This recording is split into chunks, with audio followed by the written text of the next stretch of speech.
লোকজন নিয়ে মোটামুটি সুন্দরভাবে চলতেছি। এতদিন অবস্থা খুব খারাপ ছিল, বাসায় ছিলাম। আমরা গন্ডগোল চাই না, আমরা চাই দেশ পরিস্থিতি ভালো থাকুক, সবাই আমরা শান্তি থাকতে চাই। ব্যবসায় ক্ষতি হয়েছে, লোকজন পাঠাইতে পারি নাই, কাজ বন্ধ ছিল। আমরা ব্যাংকে কাজ করি, তো ব্যাংকের থেকে চাপ দিতে আছে যে দ্রুত কাজ করার জন্য। আমরা বিলও পাইতেছি না, সব ধরনের সমস্যার মধ্যে পড়ছি আমরা।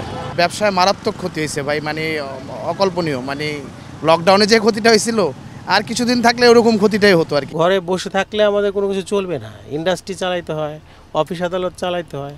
কালকে যেরকম ঝুঁকি নিয়েও আমরা ওই যে 4 দিনের যে একটা গ্যাপ গেল, ওইটা ফ্রাইডেতেও আমরা কিছুটা রিকভারি করার চেষ্টা করছি।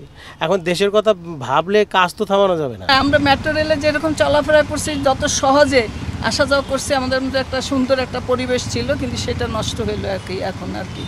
তো দেশের যাই হবে, আন্দোলন হোক আর যাই হোক, আমি মনে করি যে দেশের সম্পদ ক্ষতি না করে যেভাবে পারো আন্দোলন করো, কোনো অবজেকশন নাই। আস্তে আস্তে স্বাভাবিক হইতেছে, আগের সাথে একটু পরিবর্তন হতেছে।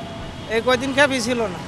আমরা একদম তো বসে ছিলাম, আমাকে তো কাম কাজ কোনো কিছু ছিল না, আমাকে চলতে ফিরতে খুব কষ্ট হয়ে গেছে। এরা যদি এরকম গ্যাঞ্জাম ফেসাদ করে, তাহলে তো আমাকে তো চলতে ফিরতে কষ্ট হয়ে যায়। আমরা তো দুমুঠো খাওয়ার জন্য মনে করেন রোডে নামি, আমাকে তো ইনকাম নাই। আন্দোলন সংগ্রাম করতে হলে অবশ্যই গণতান্ত্রিক উপায়ই করতে হবে বলে মনে করছেন নগরবাসী। সাম্প্রতিক সহিংসতায় দেশের যে ক্ষতি হলো, সেটি কারোই কাম্য নয় বলে মনে করছেন তারা। মনির হোসেন তপু, এটিএন বাংলা, ঢাকা।